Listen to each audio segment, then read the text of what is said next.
ओम शांति। जय श्री कृष्ण। जय जगन्नाथ। आप सभी को आज के आषाढ़ी बीज के दिन की बहुत बहुत मुबारक हो, मुबारक हो, मुबारक हो। आज हम देखेंगे आषाढ़ी बीज का आध्यात्मिक रहस्य क्या है। तो आषाढ़ी बीज जो शब्द है उसको हम देखें तो आषाढ़ी और बीज। तो आषाढ़ी अर्थात जब हम सभी मनुष्य आत्माएं संसार में रहते हुए हमारे सामने बहुत सारी परिस्थितियाँ आती है। तो परिस्थितियाँ आने से मनुष्य क्या होते हैं, ढीले पड़ जाते हैं और वो दूसरे मनुष्य से आशा रखते हैं कि यह मेरी मदद करे, लेकिन ऐसे कोई फिर मदद नहीं करते हैं तो फिर वो खुद से ही हार जाते हैं। तभी वो बीज अर्थात परमात्मा को दिल से पुकारते हैं व याद करते हैं व प्रार्थना करते हैं। तो आषाढ़ी और बीज, ऐसे आषाढ़ी बीज का यह शब्द का आध्यात्मिक रहस्य है। और कहावत भी है कि दुख में सिमरण सब करे, सुख में करे ना कोई। इससे यह भी समझना जरूरी हो जाता है कि परमात्मा को बीज रूप क्यों कह सकते हैं, क्योंकि वो संसार की सभी आत्माओं के पिता है और हम सभी ईश्वरीय संतान है। चाहे फिर वो कोई भी धर्म के हो, परंतु सभी ईश्वरीय संतान ही है। इस प्रकार परमात्मा को बीज रूप भी कह सकते हैं। तो जब मनुष्य हार जाते हैं और परमात्मा को पुकारते हैं कि हे भगवान, हे परमात्मा, मेरे दुख हरो व मेरी समस्या का समाधान करो या मुझे शांति दो, मुझे सुख दो, आदि आदि जब ऐसी प्रार्थना मनुष्य करते हैं, तभी जगत के नाथ परमात्मा प्रकृति को अधीन करके इस धरा पर अवतरित होते हैं। इसीलिए मंदिर का देखो नाम भी क्या रखा है, जगन्नाथ रखा हुआ है, क्योंकि परमात्मा जो है वो सभी जगत के मनुष्यों का पिता है। तो मनुष्य आत्माओं का पिता है। अगर हम गीता के भी महावाक्य देखें तो उसमें भी परमात्मा ने कहा है कि मैं प्रकृति के अधीन होकर आता हूँ, मुझे भी प्रकृति का आधार लेना पड़ता है।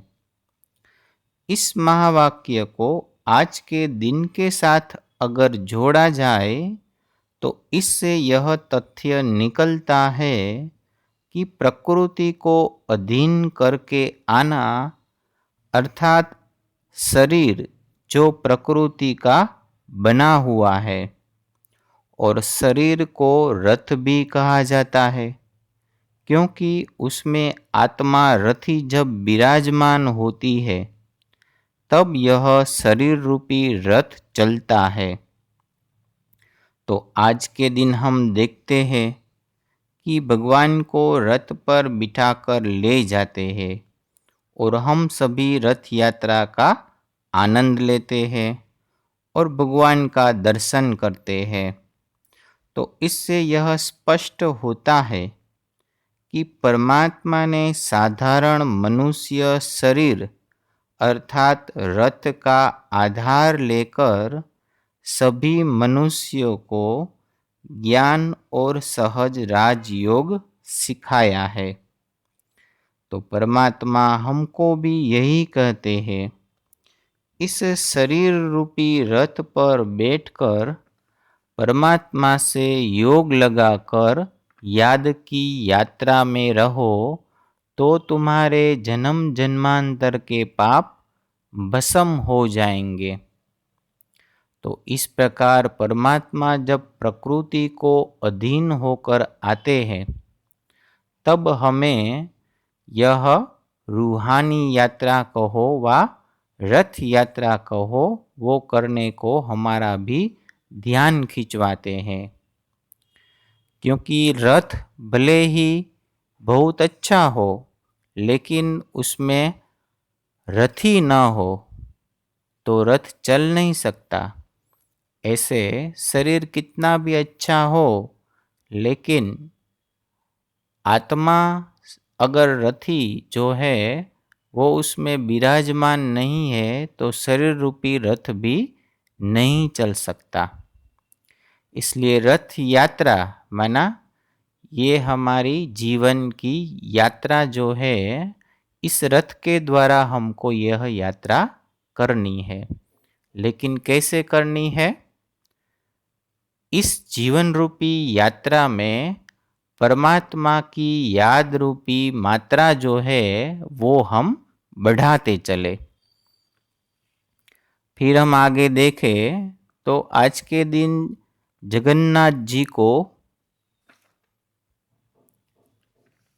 पूरे शहर में घुमाते हैं। तो इसका आध्यात्मिक रहस्य अगर हम देखें तो परमात्मा जब साधारण मनुष्य रूपी रथ का आधार लेते हैं तब वो सूक्ष्म रीति से उसके प्रिय भक्तों के पास चक्कर लगाते हैं।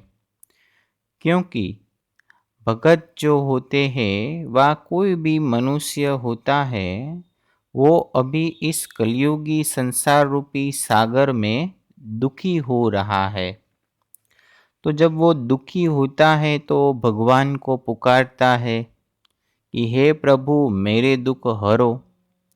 तो प्रभु जो है वो उसके दुख हरने के लिए सूक्ष्म रीति से हमारे पास आते हैं व जो पुकारता है उसके पास जाते हैं और उसकी पुकार सुन करके उसके दुख जो है वो हरते हैं।